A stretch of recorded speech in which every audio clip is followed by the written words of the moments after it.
Bueno, pues para nosotros es un gran orgullo, rectora Helka, estar con estas personalidades de tan alta relevancia en la educación aquí en Valledupar y sobre todo en su casa Ariandina.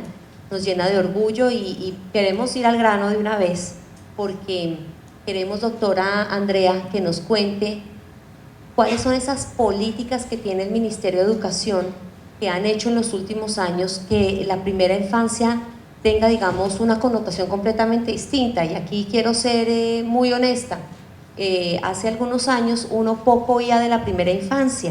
Cuando uno, de hace más o menos unos 10 años hacia acá, de pronto más, usted que es la experta me corrige, empiezan a hablar de la primera infancia y uno dice, ¿pero qué significa eso? ¿Cómo así que el desarrollo de 0 a 6? Y se empieza a dar como un boom mundial y por supuesto aquí en el país sobre tener un énfasis muy especial en dirigirnos a esta población. Quisiéramos, doctora, que un poco nos cuente a todos nosotros que poco sabemos del tema, por qué hay esa política hoy por hoy en el gobierno y por qué es tan importante la primera infancia. Bueno, buenas tardes a todos y todas. Muchas gracias, Marta, muchas gracias a los compañeros. Antes que nada quiero felicitar a la universidad por este impulso tan grande que tienen hoy en la región.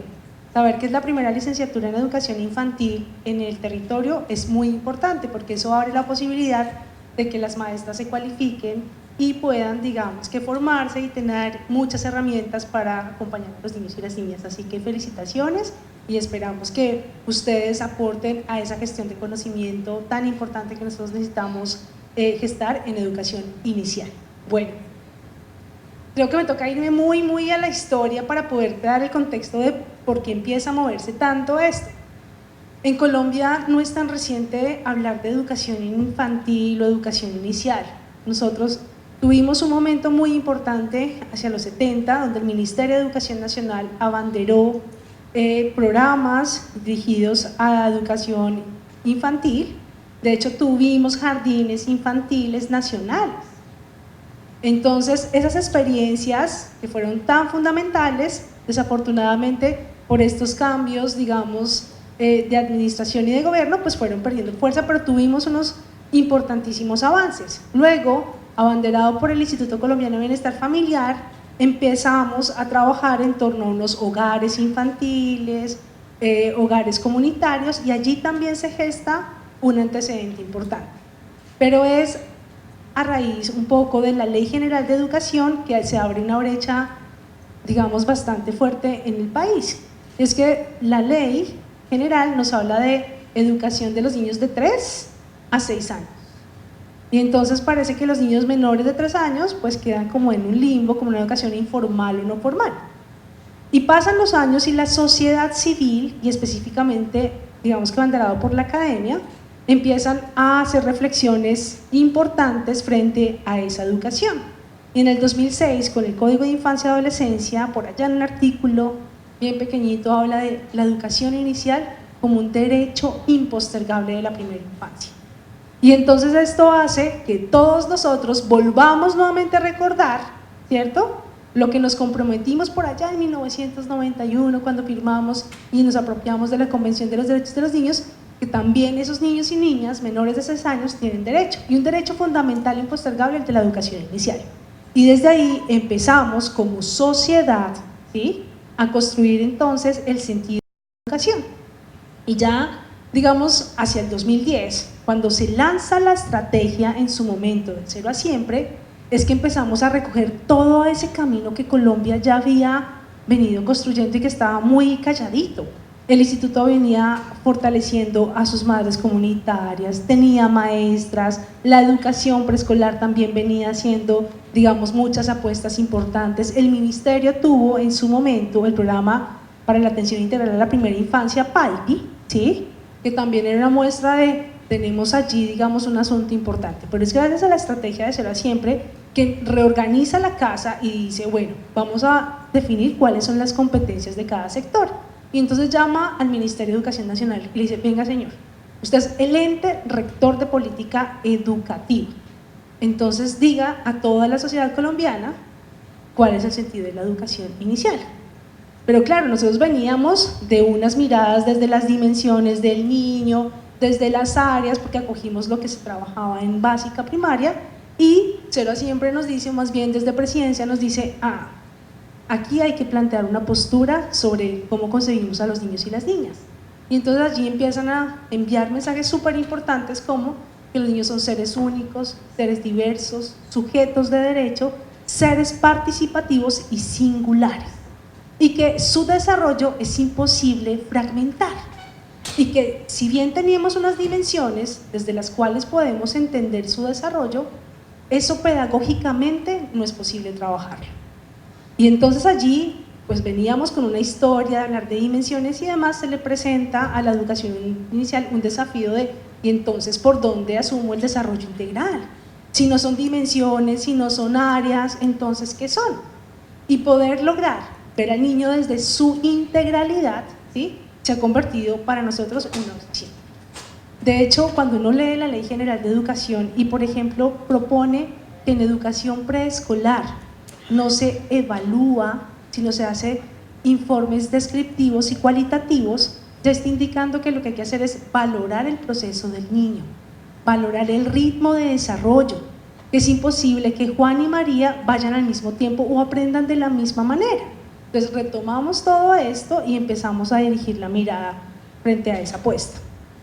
La misma política empieza a avanzar, se convierte en política de Estado, que eso es muy importante tenerlo presente, que lo que significa es que Colombia hizo un pacto por los niños y las niñas de primera infancia, y que allí colectivamente estamos todos de acuerdo que son fundamentales sus derechos, que vamos a hablar y que el fin último de esta política es el desarrollo integral de los niños y las niñas, y que dentro de todas las atenciones que tenemos que garantizar, una es educación inicial, y que la educación inicial no se puede brindar de cualquier forma, sino que tiene unas condiciones de calidad y que además tiene una línea técnica que no es similar ni comparable con la educación básica primaria, pero que sí fundamenta las bases del desarrollo humano.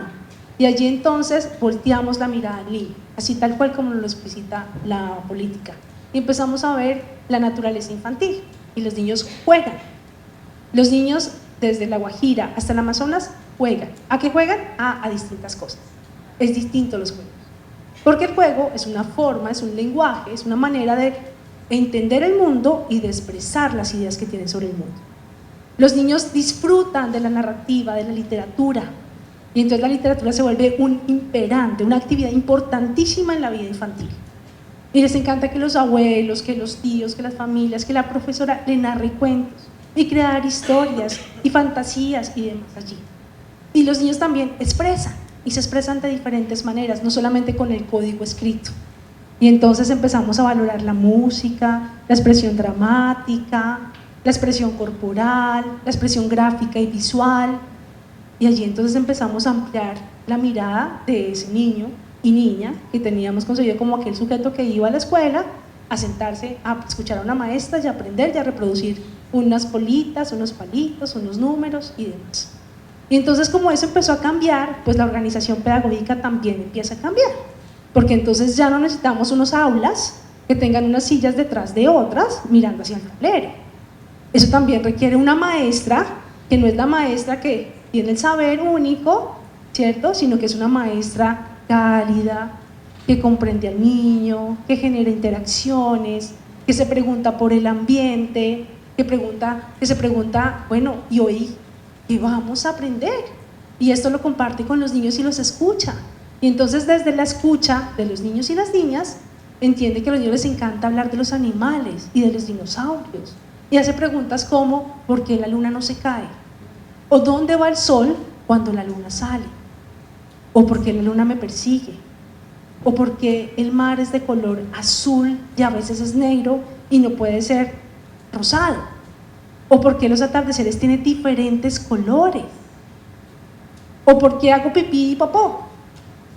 Son cosas que los niños están en permanente cuestión porque son curiosos y están, digamos que con una frase de un académico que dice, están estrenando el mundo, y me encanta eso.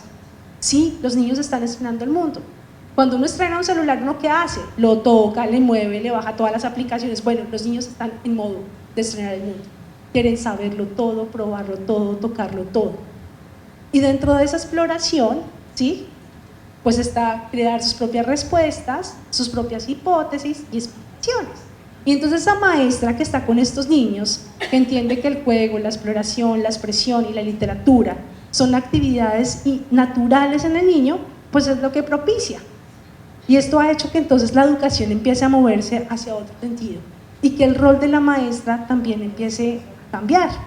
Porque resulta que la política nos habla que tenemos que reconocer la trayectoria de vida, ¿cierto?, desde la gestación, ni siquiera antes de la preconcepción, pero desde la gestación hasta los 6 años. Y yo hablaba hace un momento con Olga y le decía, yo soy licenciada en educación preescolar, me formé en la Universidad Pedagógica Nacional y allí tuve una excelente formación, pero nunca tuve un espacio académico que me hablara de cómo trabajar con una madre gestante, porque en ese momento pues no era digamos, lo más común que una maestra se enfrentara. En este momento la política nos dice, ojo, usted tiene una modalidad de educación inicial que se da en un medio familiar, que no está en un aula, sino que usted va a la casa de la familia y trabaja con la familia. Y entonces eso requiere que desde la formación, ¿cierto?, nos brinden herramientas a nosotros las maestras para poder hacer esos acompañamientos. Pero adicional a esto, ustedes están hablando de participación infantil. ¿Cómo así? ¿Los bebés participan? Y muchas personas dicen, no, pero los bebés todavía no hablan, ¿cómo van a participar? Claro, los bebés participan desde sus propias expresiones. Y entonces allí entender cómo son las formas de participación es fundamental. Y el juego no por el juego, como a veces las maestras utilizan, bueno, si haces la plana, te dejo jugar, sino el juego como un derecho importante. La convención lo dice, el juego es un derecho fundamental y para el niño el juego es como el alimento, lo nutre. Entonces por eso las propuestas pedagógicas deben de estar presente el juego. Y entonces todo esto, esta configuración hace que desde el Ministerio de Educación empecemos a enviar y a construir esa línea técnica que orienta la práctica pedagógica de las maestras. Adicional a esto sabemos que el cambio, más bien el desafío es enorme, porque nosotros las maestras tenemos prácticas y fuimos formadas de una manera distinta y ahora los niños y las niñas nos piden otras formas. Entonces nosotros desde el Ministerio planteamos el acompañamiento pedagógico situado.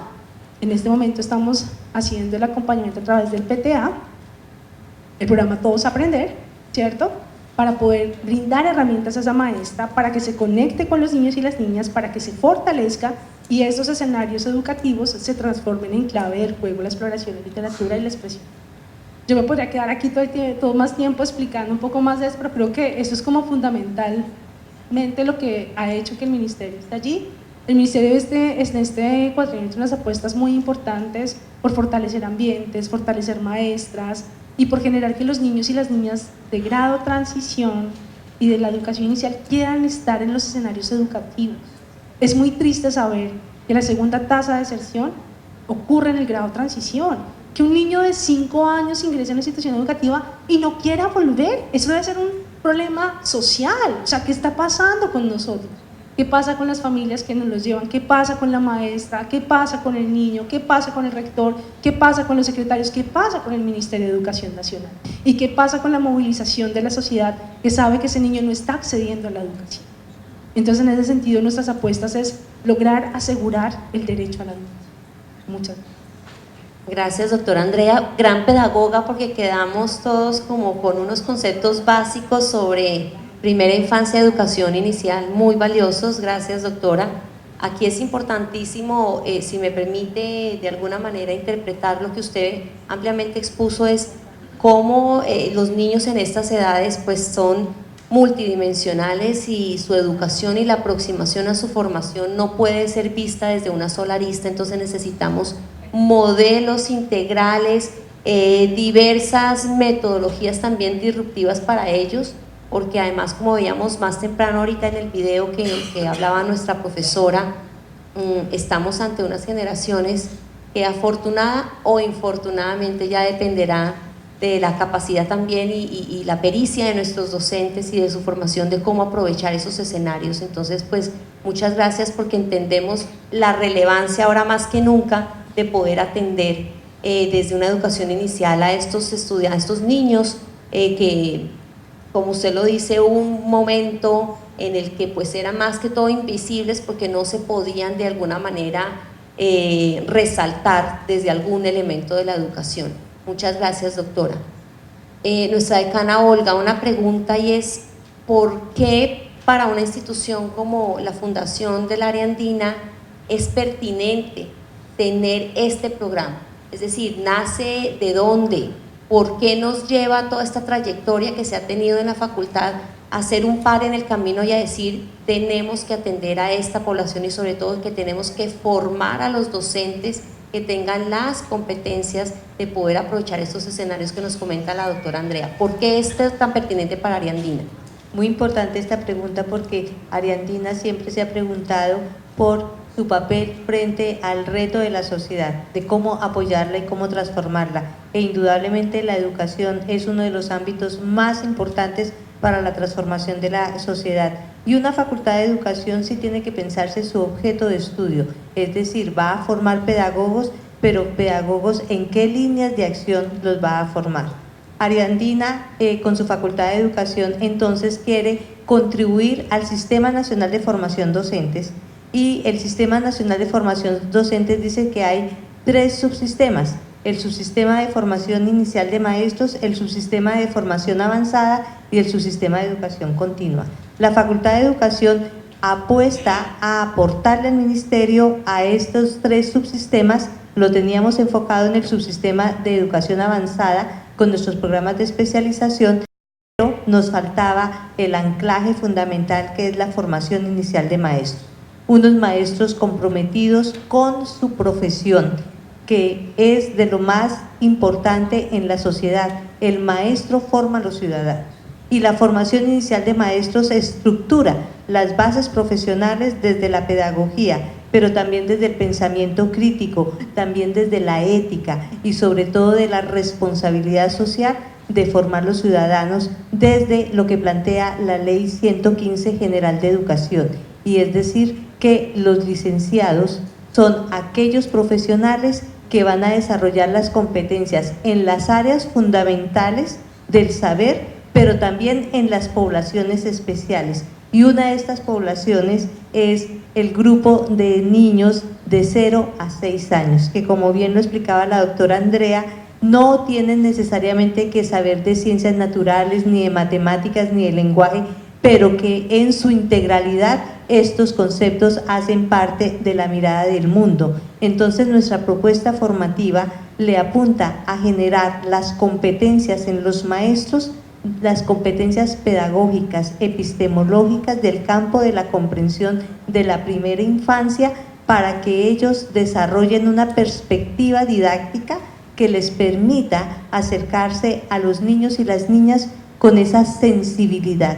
Porque ante todo, para trabajar con la primera infancia se requieren de unos conceptos claros, pero de una gran sensibilidad social, no sensiblería.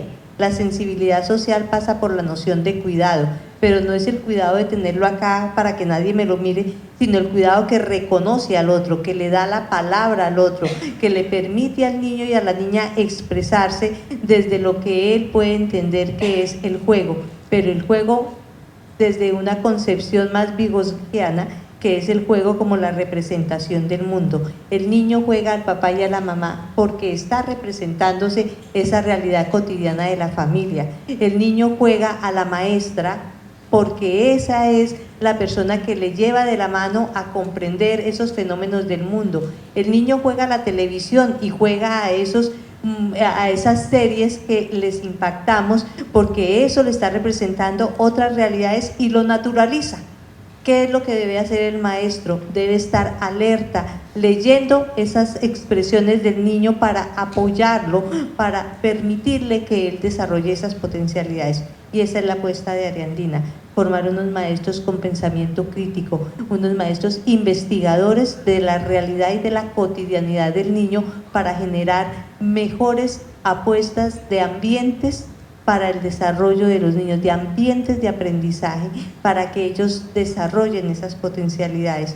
Pero no solamente en los niños, no se centra en los niños, en la familia, en el contexto, en las comunidades, porque los niños no son solos, los niños vienen con unos contextos familiares, con unos contextos sociales, y ellos en el aula no les interesa si el compañerito, su papá tiene el carro de último momento y el otro tiene la bicicleta. Para ellos eso es lo más natural. Somos los adultos, los que estamos alrededor de ellos, los que les generamos esos preconceptos, esos prejuicios. Para él eso es natural. El niño habla con el que no ve, con el que no escucha, con el que no puede caminar. Él puede entrar en un entorno de relacionamiento natural. Los adultos generamos las barreras comunicativas y el niño escucha todo a toda hora y de esa manera él lee la realidad. Queremos unos maestros que estén claros en estas posibilidades de escucha, que trabajen con los padres, que trabajen con las comunidades, que trabajen con las alcaldías, que sean parte de la sociedad civil para reclamar las mejores condiciones del desarrollo de los niños y las niñas de la primera infancia. No, gracias, decana, porque acá con esta descripción pues vemos que Ariandina ha tomado un camino hacia esa apuesta nacional de aportarle a la educación inicial, sobre todo pensándonos en formar mejores colombianos y tener esas competencias y esas habilidades que, si bien más adelante en el sistema educativo vamos a fortalecer, la semilla definitivamente está en el trabajo que podamos desarrollar en estas primeras edades gracias a pedagogos, a licenciados que tengan la formación adecuada y pertinente para estos temas. Eso me lleva, presidente, a preguntarle cómo ustedes del Licetex considera que podemos tener una apuesta para que cada vez tengamos mayor cantidad de docentes que vean en esta formación una oportunidad, no solamente de su desarrollo personal y profesional, sino también en el desarrollo mismo del país. Uno oye, y ahorita oímos varias personas que nos decían, estamos interesados, queremos hacer parte de la facultad, quisiéramos iniciar ahorita en 15 días que inicia nuestro programa. ¿Cómo podemos acceder? En este momento no tengo la posibilidad, tengo compromisos, todos tenemos muchas veces situaciones complejas. Entonces, presidente, nos gustaría saber mucho cuál es su apuesta desde el Licetex para poder apoyar. Bueno, en primer lugar, muchas gracias por la invitación a la Fundación Universitaria de la Ariandina, a todas las autoridades de este hermoso departamento y esta ciudad que tiene un significado muy especial para Colombia. Voy a remitirme a lo que sucedió el 25 de mayo.